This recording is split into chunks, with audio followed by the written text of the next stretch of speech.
My name is Monu, and I am 27 years old. I was very poor.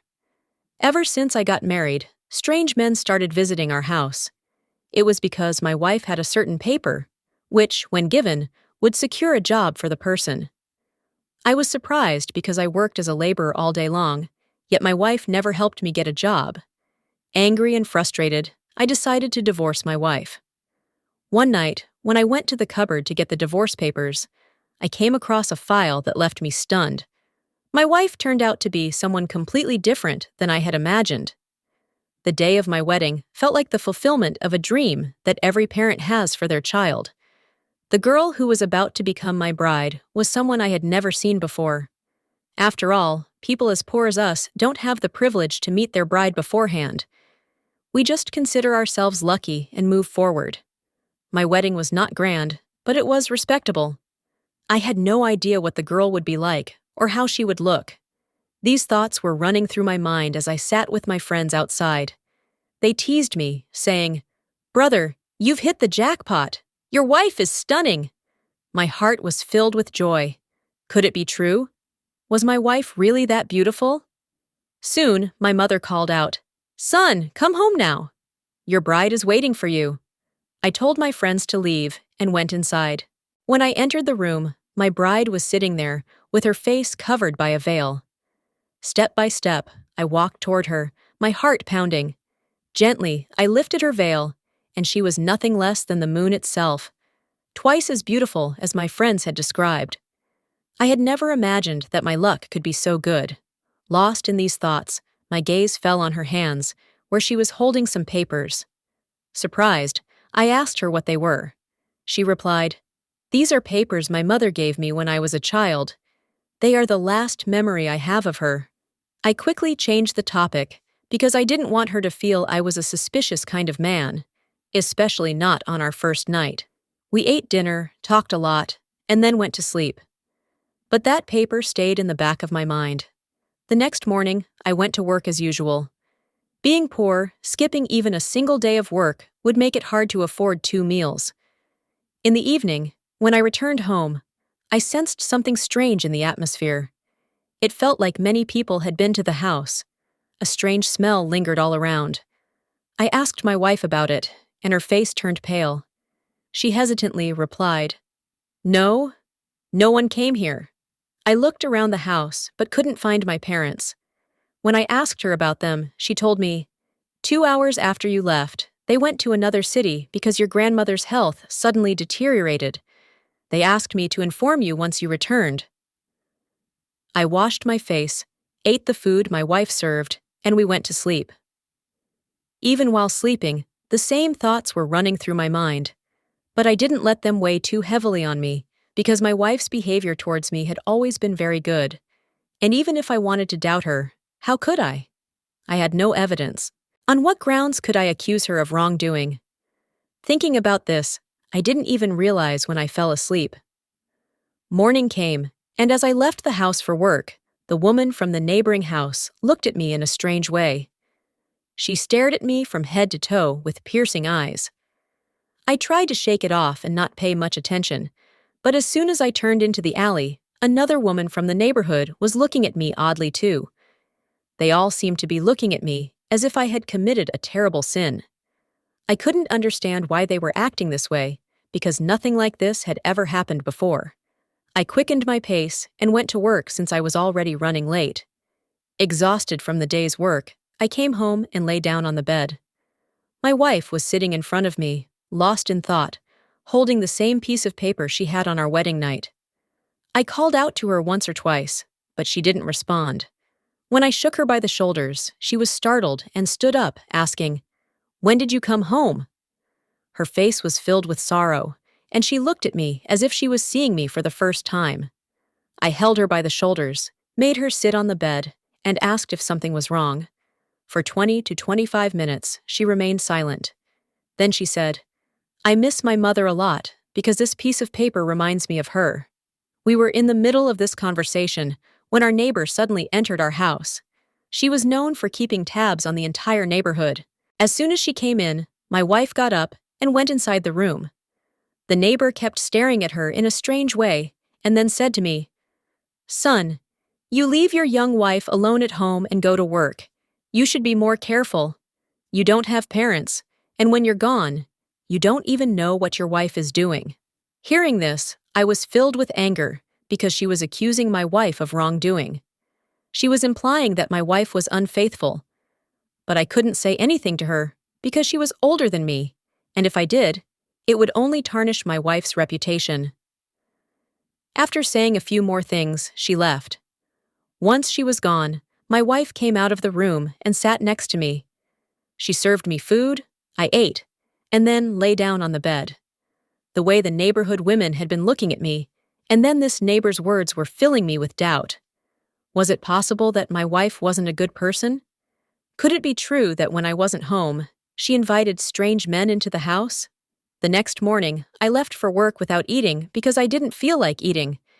As they say, when someone is mentally disturbed, they don't feel like eating or drinking. I managed to work for half the day, but hunger and stress caused me to fall unconscious. I was sent home early from work. As I approached my house, I saw a line of young men standing outside my door. I stopped and stood there, observing. What were they all doing outside my house? They were going in one by one. A boy would enter and come out after about half an hour, looking unusually happy and glowing.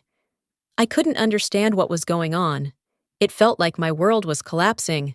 I started asking the boys what they were doing there, but they would only say that there was a girl inside who had a magical paper that was changing their lives. None of them knew who I was, or that the girl inside was my wife. I stood outside, watching everything unfold. Eventually, all the boys left, but the conversation between two remaining boys shook me to my core. I couldn't believe what they were saying about my wife. Could it really be true? Or were they lying? But what reason would they have to lie? They didn't even know me. 3 hours later, everyone had left. I felt like going inside and slapping my wife, demanding answers, asking her what I had lacked in my love for her to do something so despicable. Why would she engage in such actions when I wasn't home? But I couldn't do that because our marriage was still new. What would the neighbors think if they saw me arguing with her? I quietly went inside, sat on the bed, and stared into space.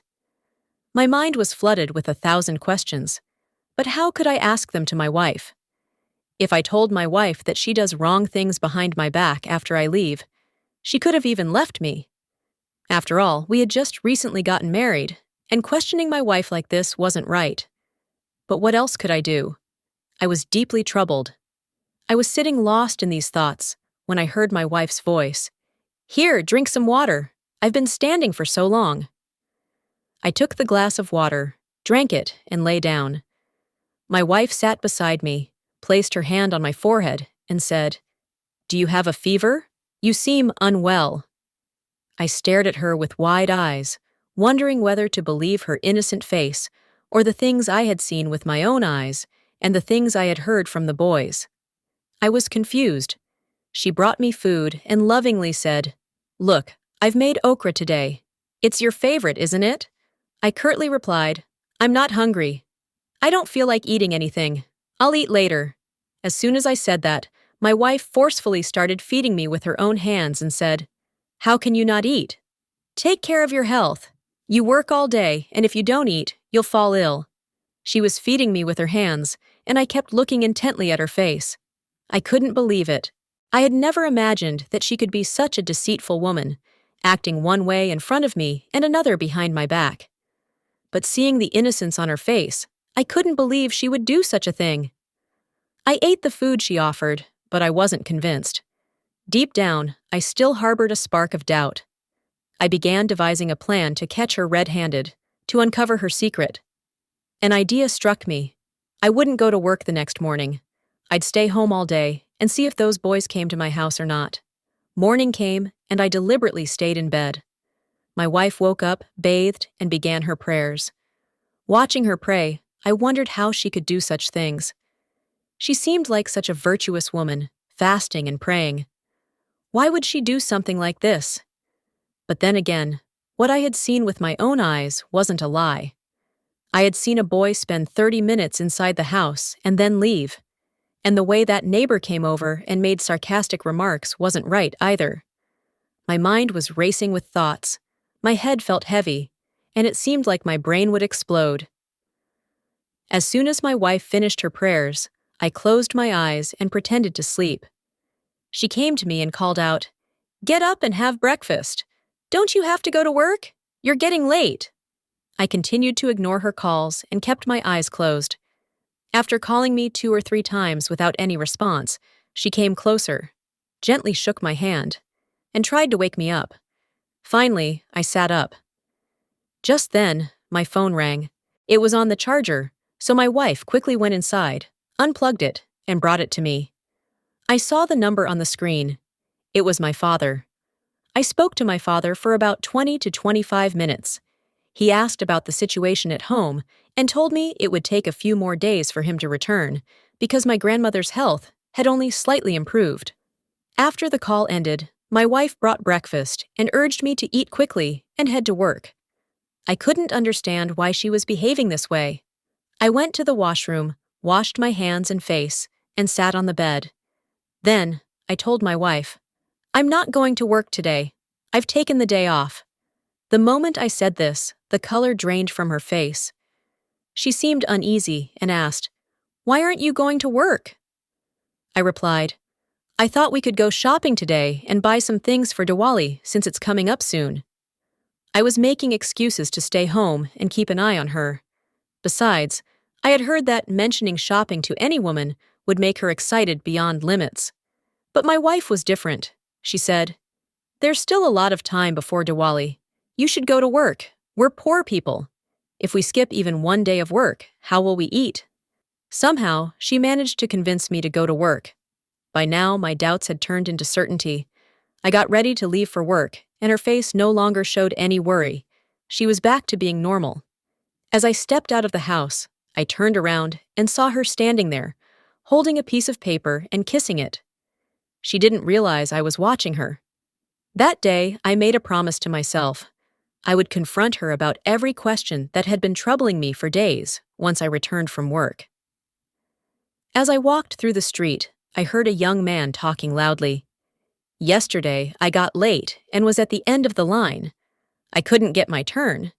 Today, I'll be the first one there. Anyway, it only takes 30 minutes inside. I'll go first today." The boy was on the phone, speaking as he walked past me. He stopped in front of my house.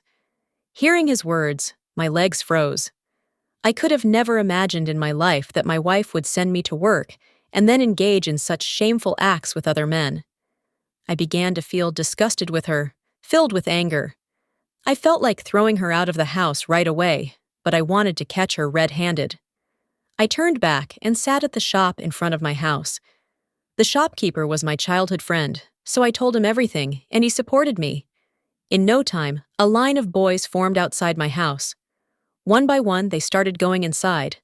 When a boy came out after 30 minutes, his shirt buttons were undone. He was sweating, but there was a wave of happiness on his face.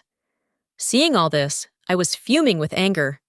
My shopkeeper friend also advised me to divorce my wife, saying, "It's better to be free from such a wife than to marry someone who does such things behind her husband's back." I was already burning with rage, and his words fueled my anger even more. But it was Sunday, and the court was closed. I sat at the shop all day and went home in the evening.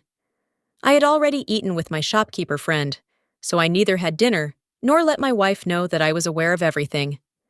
I simply told her, "I ate outside today. You eat, and I'm going to sleep because I'm exhausted." The next morning, I left home, pretending to go to work without having breakfast. But instead, I went to a lawyer to get divorce papers prepared. The lawyer's office was crowded, and it took me all day. But I got the work done. I put the papers in my pocket and returned home. My wife brought me dinner and asked, "You've been quiet these days. Is everything okay? You come home and sleep early." I thought to myself how shameless she was to act so innocent in front of me, as if she cared deeply about me. In response, I simply said, "Work has been overwhelming lately, so I get tired and fall asleep as soon as I lie down." A little while later, she fell asleep, and I lay awake, looking at the twinkling stars in the sky.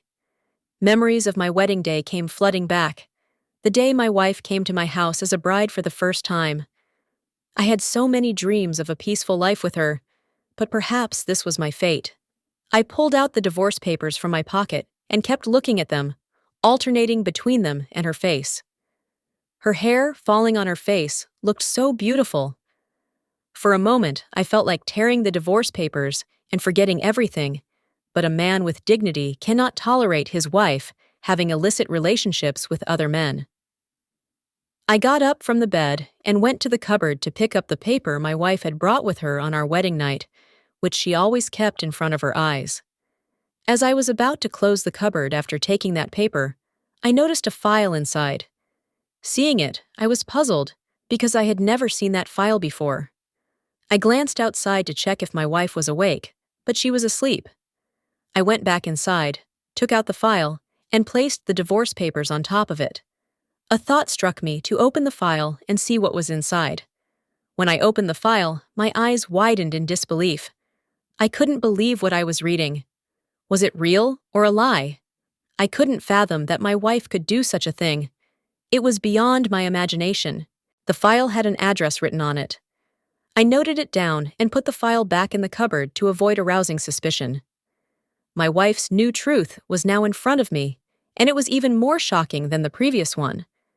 Now I couldn't wait for the morning to come so I could uncover this secret. I also kept the divorce papers in my pocket because I needed to reach the root of this truth first. I hadn't been going to work for several days, but my wife didn't seem to suspect anything. I spent the entire night lost in these thoughts, and before I knew it, the chirping of birds signaled the arrival of morning. I woke up before my wife, washed up, and left the house. I showed the address to several rickshaw drivers, but none of them recognized it. Then, an elderly man stepped out of a rickshaw. I showed him the address, and he said, "Son, I know where this is. I just came from there. My son works at this place." He gave me directions, and I eventually reached the location. To my surprise, there wasn't a house there, but a massive factory. What shocked me more was that my wife's name was written on it. I thought there might be thousands of women with the same name, but then I saw my wife's photo along with her name. I stepped inside and saw an office in front of me. I decided to go in and find out more. As soon as I stepped into the room, I looked at the walls, and my face turned pale. Every wall had my wife's picture hanging on it. In one room, there was a large chair that was empty, but on the chair next to it, a girl was sitting. She looked at me in surprise and asked, "Who are you, and whom do you want to meet?" I asked her about the pictures on the walls, and she replied, "These are the pictures of our boss, who owns this factory." I couldn't believe my ears. Was what she was saying true? And if it was true, why had she married someone like me, a laborer? What was happening to me? Every time I tried to uncover the truth, a new mystery appeared before me. I immediately left that place and returned home. Once I got home, I told my wife everything and asked her about it. She smiled at me and said, "I am the only daughter of a wealthy father. All my father's wealth was in my name. I had grown tired of a luxurious life. It was my dream to marry a poor man who knows how to give respect. Since I didn't lack money, I married you and never told you the truth about who I really am." In reality, the line of boys outside our house was not for me, but for jobs. I used to interview them one by one and sign their papers. They would show those papers to my secretary, and they would get jobs at the factory. If someone seemed less qualified, I would tell them to come back after preparing better. If I had done all this in front of you, you would have surely asked questions, which is why I kept it a secret. Hearing my wife's words gave me immense peace. My wife was so innocent and kind-hearted, and I had doubted her without reason. I thanked God that I hadn't hastily signed the divorce papers that night. Otherwise, I would have lost such a wonderful wife forever. I tore up the divorce papers and apologized to her. In return, my wife said it was her fault for not telling me everything in the beginning, as my thoughts wouldn't have gone in that direction. But this taught me a valuable lesson, that half-truths can be very dangerous. One must always get to the complete truth before making a decision. Otherwise, there's nothing left but regret. Today, I am living a happy life with my wife. I still work as a laborer because if my wife's wish was to marry a hardworking man, I was ready to fulfill that for her. The only difference is that my wife now owns the factory. But even so, I work alongside the other laborers. My wife fulfilled her responsibility, and I am fulfilling her wish. The purpose of this story is to remind everyone not to doubt their wives without reason. Doubt is like a termite that slowly eats away at happy relationships. Before taking any big step, always make sure to know the whole truth from your wife. Do you think my wife was right to hide the truth from me? Should I have divorced her the day I saw the boys outside our house? Did I do the right thing by apologizing to her after learning the full truth? Or should I have blamed her and held it over her for the rest of our lives so she would always stay under my control? Friends, I hope you liked our story. If you did, please like the video. If you are new to the channel, subscribe to it, and don't forget to press the notification bell so you get the next update first.